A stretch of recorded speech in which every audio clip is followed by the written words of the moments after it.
Ian, what's up, buddy? What's up, brother? Not much. Happy Thursday to you. Yeah, man. Do I look all right? I worked last night. We got the crap kicked out of us. I feel like I got some bags under my eyes. Rock and roll, man. You got a Carhartt shirt on. You got an Equity Warehouse hat on. Like, what's better? Like, that's how you roll. We got to get pumped up, man. Like, doing this up. So we got a fun topic for everyone today. It's an interesting topic because so many times people reach out to me, and I'm sure people reach out to you, Ian, as well. And it just happened yesterday. Someone was like, "Seems like you got a lot going on. How often do you work? What does your day look like? Things like that." And I'm like, "Listen, we got a lot of systems in place. We have software in place. We have automation. We have employees. We have outsourced people." So we figured, and this was on a mastermind that I did for other hard money lenders yesterday. But I figure, let's share it with the group. So I'm gonna throw the theme music on real quick and be right back with you guys in 5 seconds. Welcome to the Real Estate Reserve Podcast. Welcome to the Real Estate Reserve Podcast with your hosts, Jason Balin and Ian Horowitz.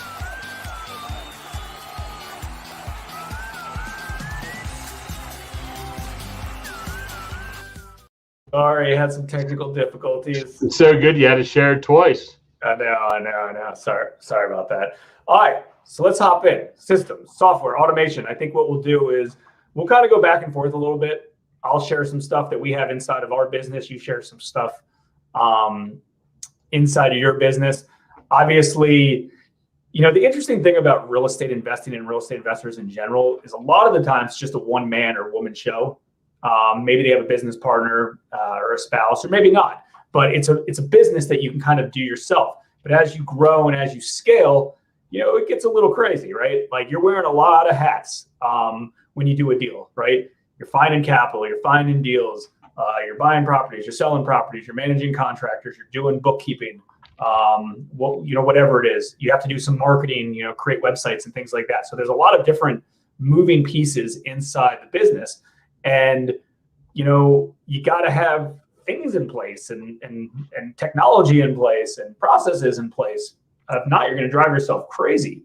It's one of those things that anyone can do a property here and there, a few deals a year. But, as soon as you're doing multiple at a time, it gets a little bit hectic. And typically some of the most important things fall to the wayside, right? Like we think, most investors think like, okay, finding deals, putting some capital together, renovating them, selling is like top priority. And it is, especially at the beginning, right? But like, you also got to make sure your books aren't messed up. You're doing things legally. You're doing things kind of the right way, because I don't know about you, Ian, but I know we don't like playing catch up on things. The last thing you want to do is go through a full year and then you send everything over to your accountant. And then they're like, "What's this for?" It's like, "I don't know, just do it like that." Like you got to do things the right way. And there's no way for you to ever scale a business unless you're doing things the right way. I don't think most people realize that scale in real time until you start putting the systems in place and you're like, "Oh, well, thank God I did that. I would have never been able to scale." I get the same question at work all the time. Currently, everyone has nominated me to run for first vice president of our union. And I'm like, well, how do I have the time? I don't know that I have the time, but I potentially do if I just put systems in place either here or there, right? And by taking those steps, and it might just be even just a calendar reminder, it advances you so much further. Like I'm sure, Jason, we all have a list on our desk right now of, I like scratch paper. We all have a little list of things that we got to do. Dan carries a yellow notepad everywhere he goes. Some people use notes on their phone, whatever it may be.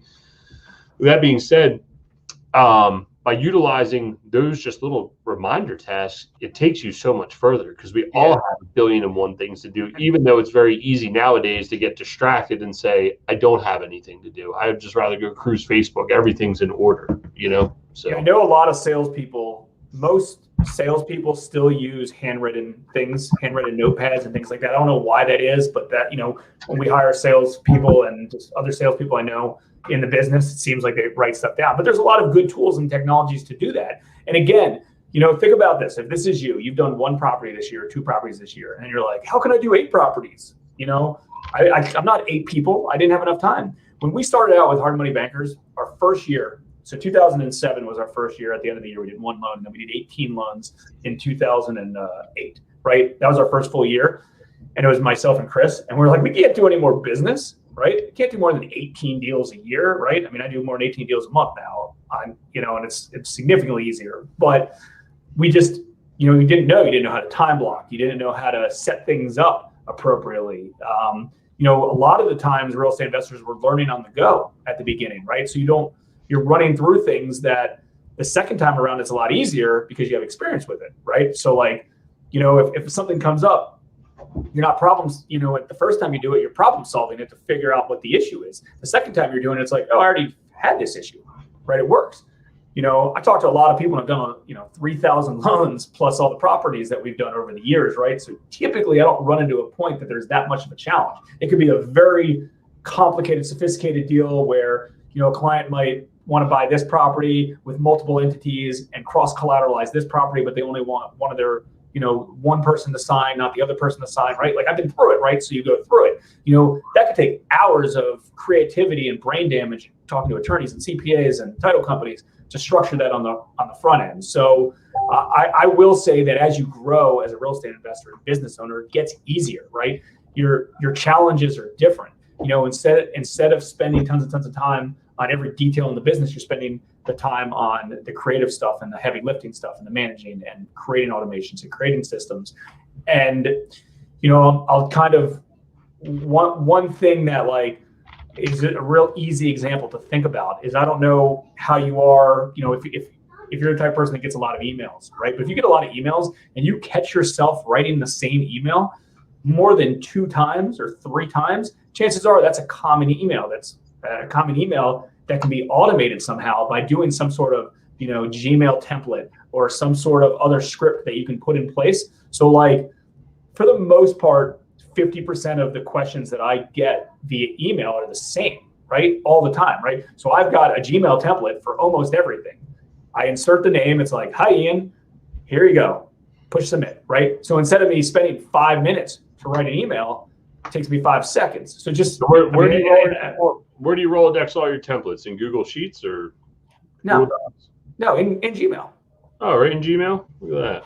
You never knew that? We can go through the Google suite of stuff that I use. So go to Gmail, open up a new email, click on the 3 buttons all the way on the bottom right, under a new template, where right next to trash, and it says templates, right? And then you just insert your template. So I got templates for title orders, term sheets, our processes, for a turn down, the types of deals that we do, referrals to other people, closing instructions, things like that, everything. Yeah. Sorry, mine doesn't have template on there. I was about to send you a screenshot. Really? You might have to get one of those free the free add-ons inside it for it. You might have to just click enable on it. Got it. Yeah. No. More importantly, you don't use that? Yeah. No. So you're always like, oh, I got templates. So oh, that's pretty cool. He Rolodexed everything. But honestly, it's the same thing. For me personally, inside my email, my most important thing to me is obviously my calendar. But the other thing is I have a bunch of filters on my email. So a lot of stuff passes my inbox, stuff that's labeled optional or no reply or all that type of stuff. That all goes to a separate, it all goes into one big inbox, but then my main inbox is usually only important emails. I haven't converted, and I know a lot of people do it by having their oldest emails at the top. I still do newest down, which isn't maybe the best thing in the world, but that's how I personally organize my email inside of my email. And Gmail does have some good things inside of their suite of package that they have, especially if you're a Google Drive guy, which we're not. We're Dropbox guys. So, but gotcha. What yeah, I'm disappointed / surprised that you never did this before. So I got to share this real quick. Oh, what, the template email? No, not the template email. This, just go to settings, right? Go to settings in Gmail and then go to advanced and enable templates. Dude, you know me. I call you for everything. Crazy, man. Advanced. Crazy. Templates, enable. Look at that. Save Dude, I'll give you all the Gmail suite. I think I did a Private Money Minute month once on all the Google things we do, because we run our entire business on Google Suite, on Google Apps and Google Suite. It ends up being like $20 a month, I think, per user, maybe $15 a month. And our entire office uses it. And everything's set up in Drive, everything's set up everywhere, like inside it. If someone's ever used us before and they get a term sheet from us, that term sheet actually was spit out through a Google Sheet, right? It was a Google Sheet that looks like a regular Word doc, right? So we use forms, we use sheets, we use docs, we use Google Drive. The easiest way I always believe to organize things is, and Dropbox does this fine as well. So it doesn't have to be Google. The reason I like Google is because, I can, someone sends me an email with an attachment, I can save it to the drive in the folder directly from the email without even have to open everything up. Everything works in there. And also we share everything kind of internally, and anyone in my organization can search for something if they need it. So it makes it significantly easier to do that. But we do everything kind of as a tree, right? So you have like hard money bankers is right here, right? So that's like everything. And then it's, active loans, closed loans, right? So then you go to active loans, then you go to closed loans, right? And it's like 2007, 2008, 2009, 2010. So it's all the years, right? And then, it's per year it's in there, and then it's by loan officer, right? So everything's like really organized through that way. So, if I want to do a new loan, obviously with Google Drive, you can just search it. But the easiest way to, but if I don't want to, I can just go to borrowers, active loans, click whoever the rep or the loan officer or the office is associated with it, and all the files are there, and everything's organized the exact same way. It would be, D&I development /123 Main Street, Baltimore, Maryland, 21206. Like really, and everything's labeled the exact same way on every file. Like that's part of our operations manual that we had put in place. So everything's organized because, anyone inside our operation can go into anything at any given time. They know exactly where the insurance is, the everything, contract. It's all labeled exactly the same everywhere.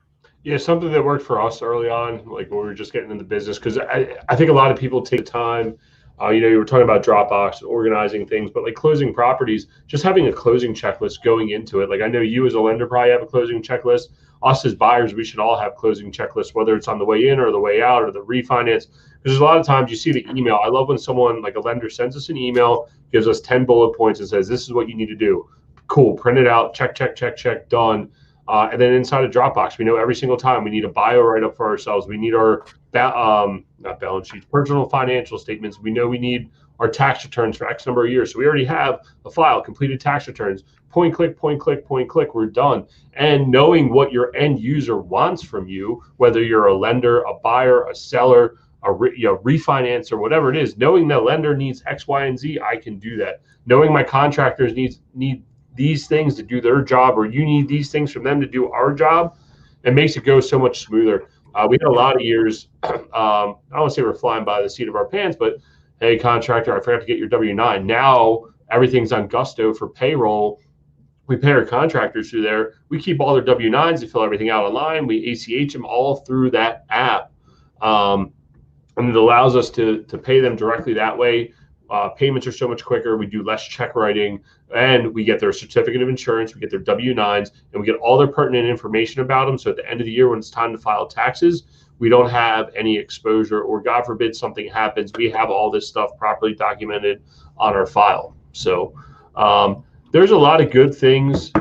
There's a lot of good things out there that you can do to organize, even just the simplest tasks of that. Because if you run payroll through QuickBooks, you got to manually enter all that stuff versus Gusto, where it's a few dollars extra, and then the actual person utilizing it is putting the information in there, So yeah, exactly. So while we're on this topic, I just chatted to everybody in the comments section. Do me a favor. What's the #1 software you currently are using inside your business that you just can't live without? It can be something marketing related. It can be something lead gen related. It can be something, back end operational related, whatever it is. But some sort of like software that you use. Everyone likes different things, and I mean we use so many of them, and I'm happy to be transparent to share everything that we use for our home buying business, our lending business, et cetera, and our marketing business. What do you use for task management? Because me personally, I haven't found anything better than the old piece of paper and just kind of between calendar and email.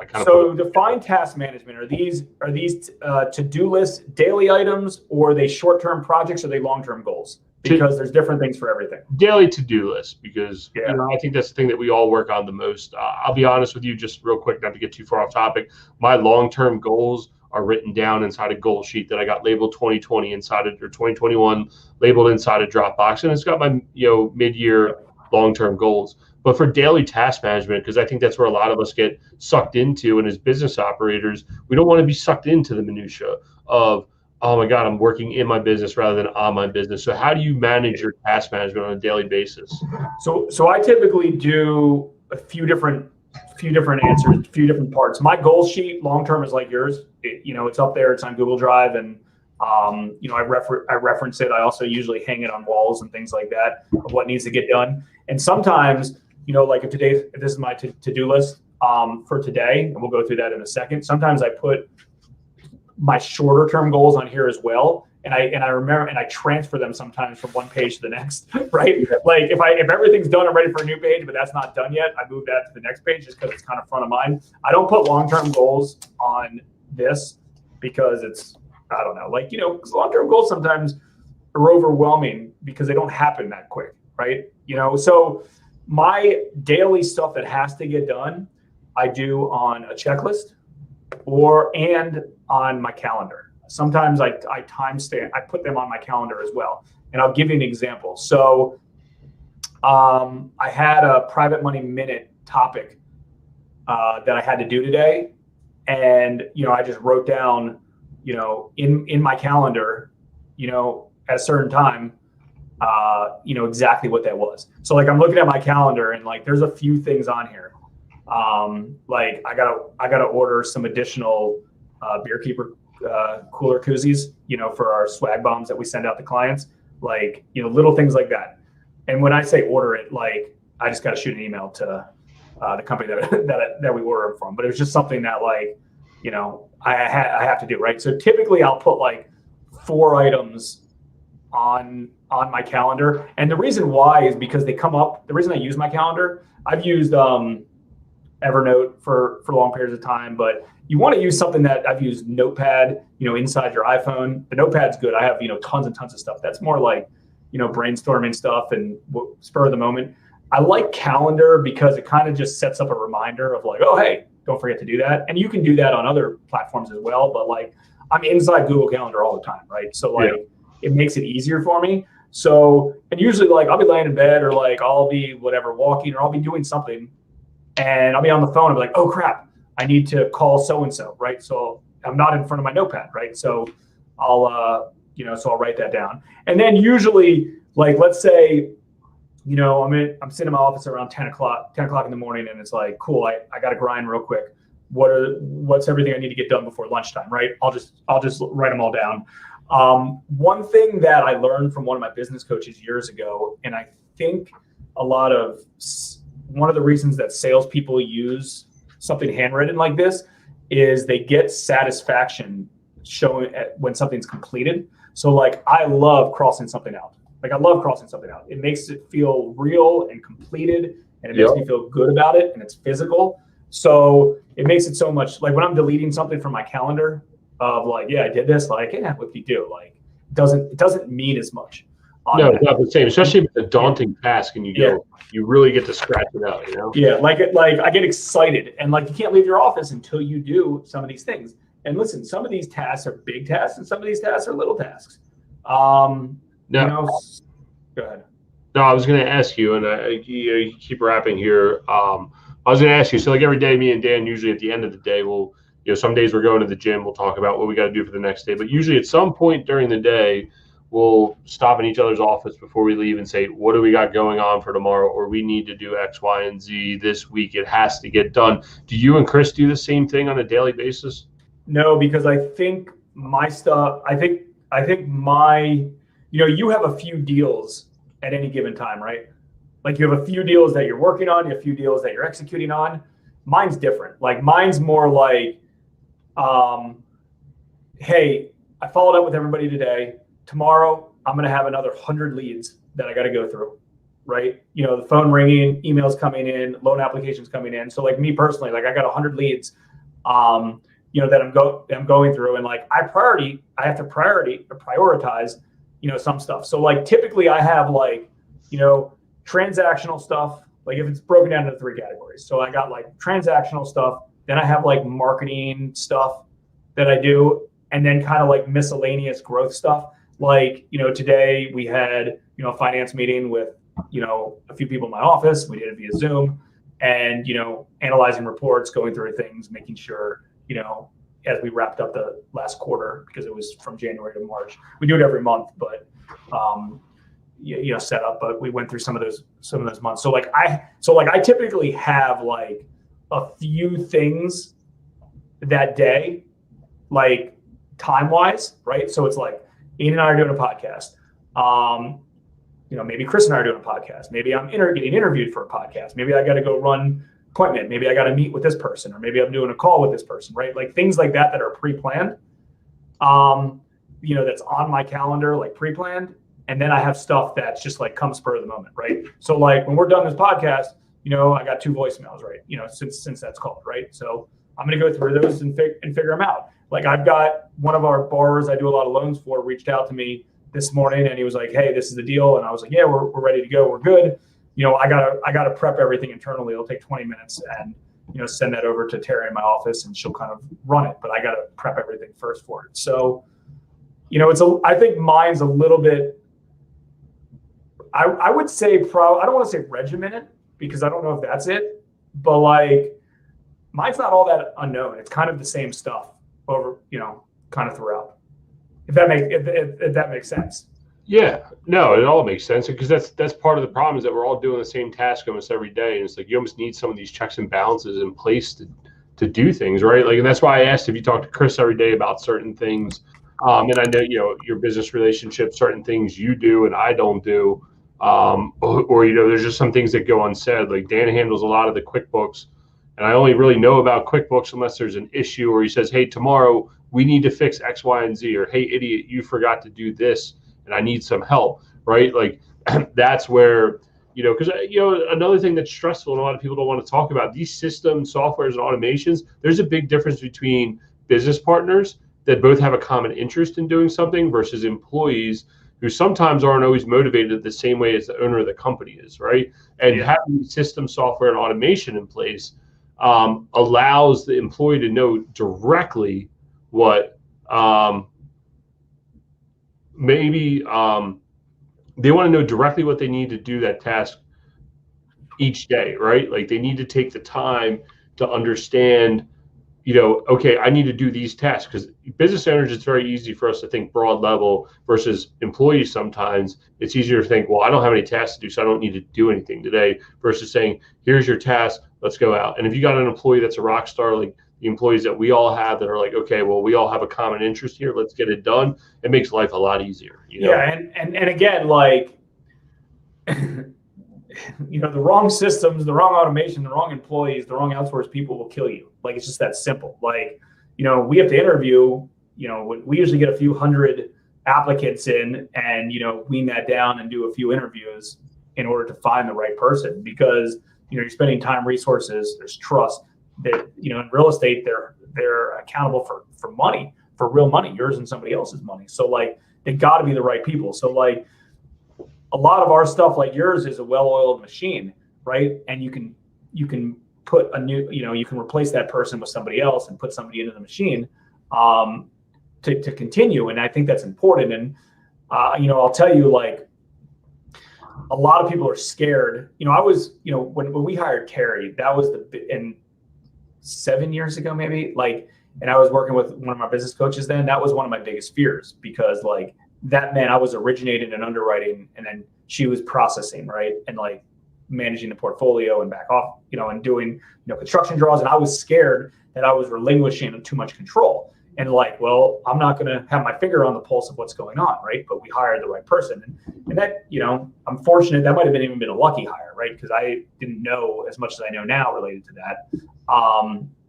But and that works out. But you put the right person in there, and they'll replace yourself. And I remember, not that this is a conversation about hiring employees, but like I remember, Coach Tony said, that person I used to work with, he said, let's just say they're only 80% of as effective as you are. Well, guess what? All of a sudden, you just replaced yourself with somebody else. And yeah, there's like 20% fall through, you're slip through, but you're completely replaced, right? You can clean up some of those messes if you need to. And he goes, but look at it this way.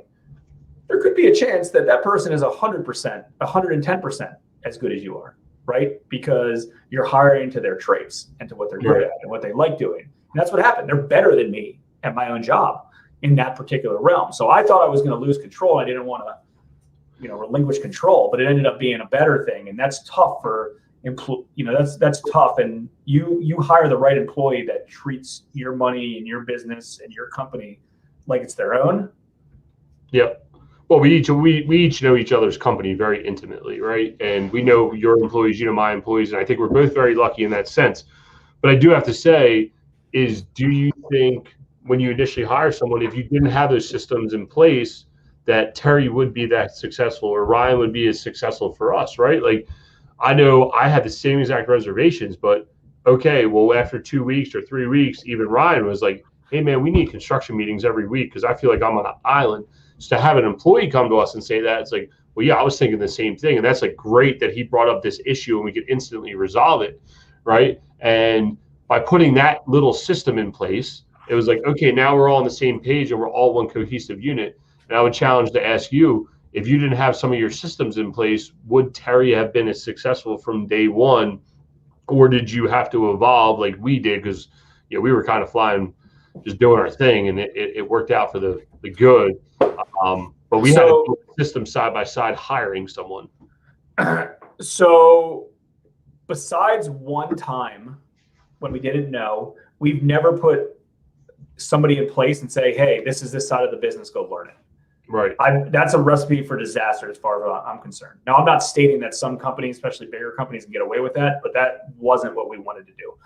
I know all aspects of our business pretty darn well. I might not know every single individual keystrokes in QuickBooks or our mortgage loan servicing software or some other things. I might not know every individual keystroke, but I know how to explain, describe, figure out exactly what we want, and create that to train people to do so. So this leads a little bit into this question right here.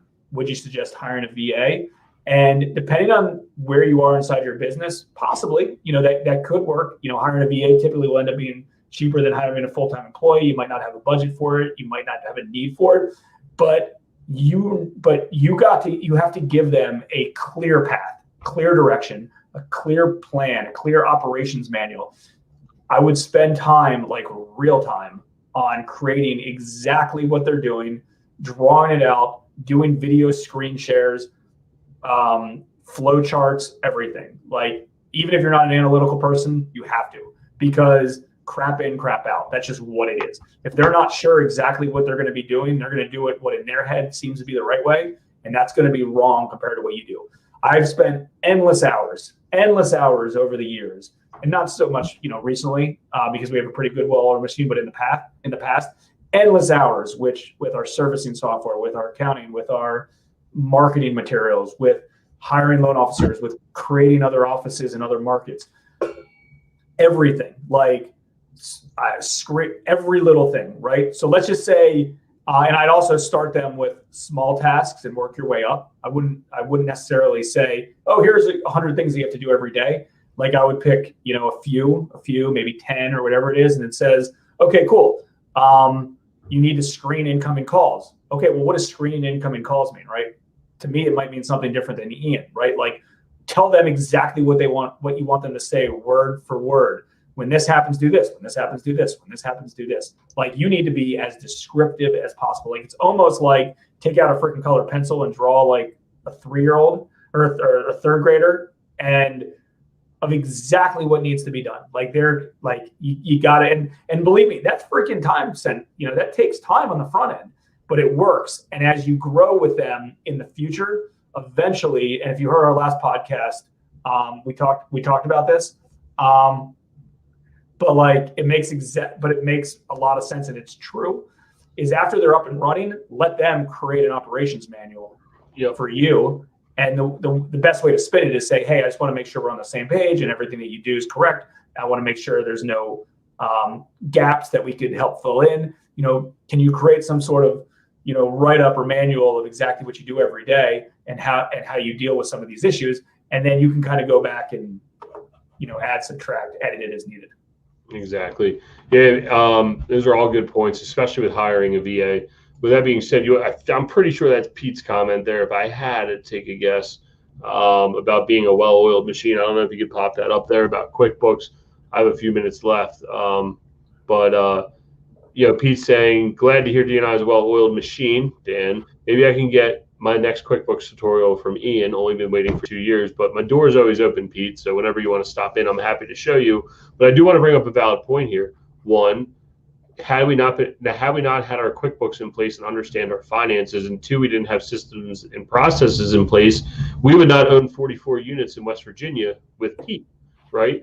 And Pete brought us that deal. And we had a lot of reservations because we didn't know how it would fit into our system of what we do of managing stuff on a day-to-day basis, but with that being said, Pete brought us that deal and we were able to plug it into our system because we understood where we were going and what we wanted to do, and it fit into our system. Yeah, and that's how it goes, right? Like, I know if a deal is going to work or it's not going to work. That works for me. And I know some, clients reach out to us and they're upset because we can't help them on their project. And I'm not going to state that it's not a good project. It may be, but it doesn't fit what we do and what we're good at and what we're successful at and how our model works. It's the same thing with anybody else, with any type of business model. You got to understand it. All right, since you got only a few more minutes, let's go, whatever.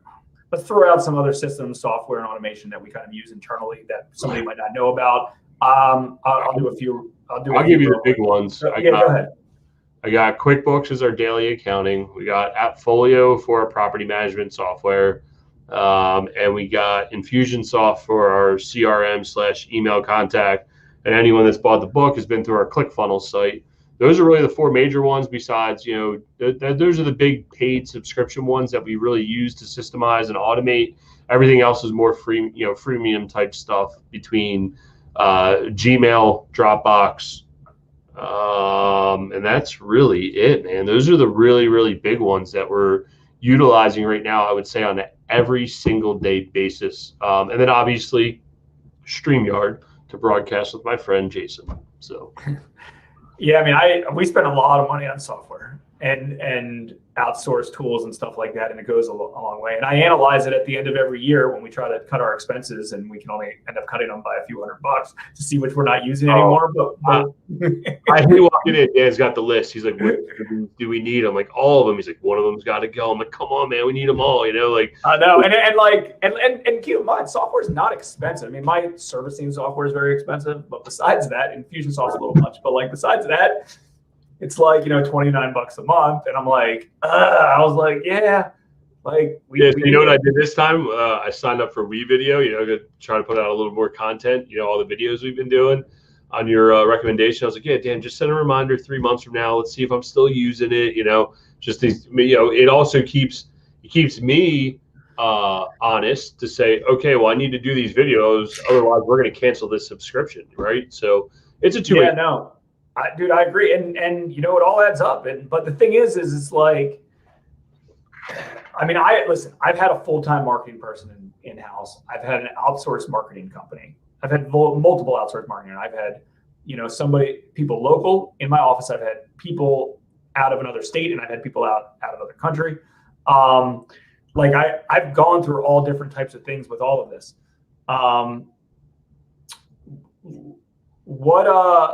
All right, so here's a few things that we use. So I use a software called the Mortgage Office, which does our loan servicing.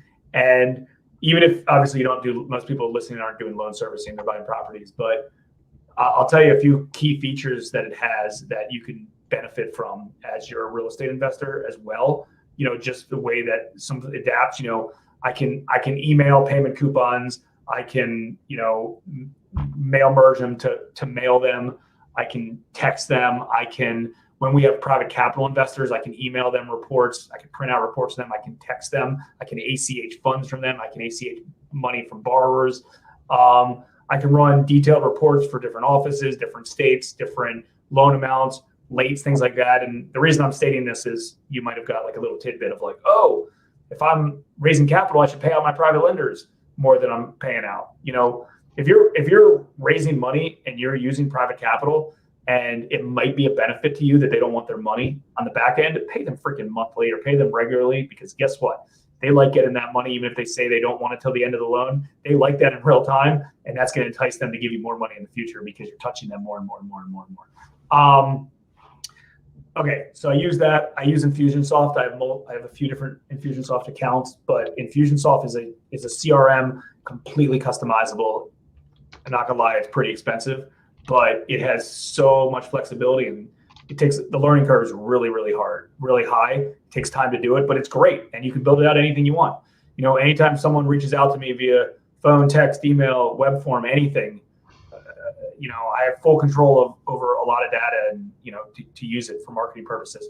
I use ClickFunnels and WordPress. We use WordPress for our main website, and then we use ClickFunnels for a lot of our landing pages and funnels and things like that. It actually is tied into WordPress as well. We use the Gmail, Google Suites for everything, right? Everything. I mean, I'm inside multiple Gmail tabs. I'm looking at my email while we're going through this. This is what I'm using that's Google right now. I've got Gmail, GChat, Google Calendar, Google Drive. I have 2 spreadsheets up. One are my current like loan quotes and deals and pipeline that I'm working on in real time. Plus we have like our main office pipeline, YouTube, a few other Gmail accounts, you know, for other businesses and, you know, personal Gmail and stuff like that. I use Asana. I'm in Asana right now. Typically I use Asana for 2 things. I have the free account. I've always used the free account, but I use it because we have a full-time, call him a VA, but he mostly does graphic stuff. And he's been with us for, I don't know, 10 years, 15 years. The same guy, pay him $240 a week every Friday. And the setup I have is I used to like one-off stuff with a logo or a banner or like, you know, this Real Estate Reserve podcast that's right here, like he created that, you know, things like that. So like, you know, every time we used to do a project, it would be like, oh, hey, I'll do it for $20. I'd be like, oh, hey, can you do it at $15? You know, all the time, over and over and over. It's just annoying. So like now I pay him, you know, over the last, I don't know, 6 years, he's probably been full-time, maybe 10 years now it's been full-time. It's been a long time. So it's like $240 every week. Some weeks I don't use him at all. Some weeks, literally, he doesn't sleep doing stuff. Like if we have like a, you know, big event or something, like he's done WordPress sites for us. He's done anything kind of marketing and graphic stuff. He'll do it. So it's whatever. It's worth it. Peace of mind. It's just easier. But I communicate with him through Asana. I've never talked to him on the phone in my life. I don't even know what he looks like except for his Facebook profile picture, and I don't even know if that's real, to be honest with you. So I do that, and I have everything inside Asana. It's just called weekly projects. And then inside weekly projects, I have bullet points. So I have like images, HMB website, HMB business cards, HMB shirt designs. I'm just going through some of these things like Real Estate Reserve podcast, web forms, meetup banners, right? So like those are just kind of the things. And then it's like, oh, cool, we hired a new employee. And I just, inside that project, I say, hey, here's the name, recreate an old one and put it in there. So, and then also we had another one for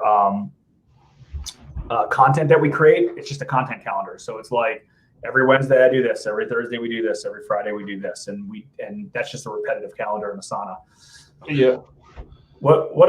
Any other, we use QuickBooks for all of our bookkeeping. Our loan bookkeeping is done through the servicing software we use, but for all our operating accounts, we use QuickBooks. If he's got a point, I use Yardi too, real quick. I use Yardi for property management. Yeah, Yardi is very cumbersome, but Pete has a good point here. This is why we utilize QuickBooks, because we can point, click, drop a balance sheet, P&L, whatever a lender needs, an investor needs, our accountant needs, everything's all booked through there. It's over and done with. We know where we're going. We know where we're forecasting. We know what our profit and loss is looking at in real time. Recently, we've adopted, I don't know if you want to share my screen, YNAB over here. I could have Dan do a tutorial on this one day. But we were able to increase our distributions to ourselves by almost 50% because we were always guessing, because you can create a budget inside of QuickBooks, but that's not like real time. You can check against it, but if something's not booked properly, over here in YNAB, the only way you can budget your money is by bucketing with real time money that's come in. So let's just say for your month, you have $10,000 in expenses between insurance, operating expense, credit card, whatever it may be, however it looks on your expense. What it does is, let's say you got real expenses, but then you also want to save up for another house. So you would have like a bucket to save up for a new house, and you would have all these other buckets. The only way you can save is when you have real time money coming in. So if your only money comes in on the first of the month, and that's when all of your money comes in, you got to bucket all of your money to say either you're in the positive or you're in the negative, and it'll tell you how much runway you have for your money, your average days for the money. Like when your money comes in, do you hold on to that money for a day, 30 days, 60 days, 90 days? It's a really cool program, and maybe we can have Dan set it up and walk people through. I just showed everyone how we skip through our how we chat on the back end. But either way, yes, that's what we can do. We'll set that up. It's really good. We were able to increase our distributions by almost 50% because we could budget in real time to what we were doing. Yeah. I mean, I think all that stuff's important, and figure out kind of what works best for you inside your business. You don't have to use QuickBooks. You could use whatever. When we work with other private lenders, that are doing loans, we tell them to use an Excel spreadsheet. Whatever's simpler for you. Keep it simple based on your budget and your time.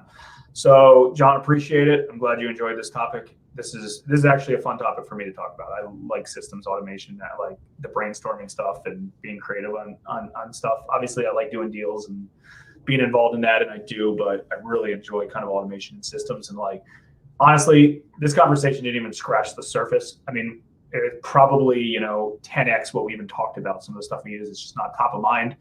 I've built out very sophisticated operations manuals for lots of employees, lots of stuff. And I'm not really even an analytical person, but I'm a business owner. I like making money and operating businesses. So I have to do it, right?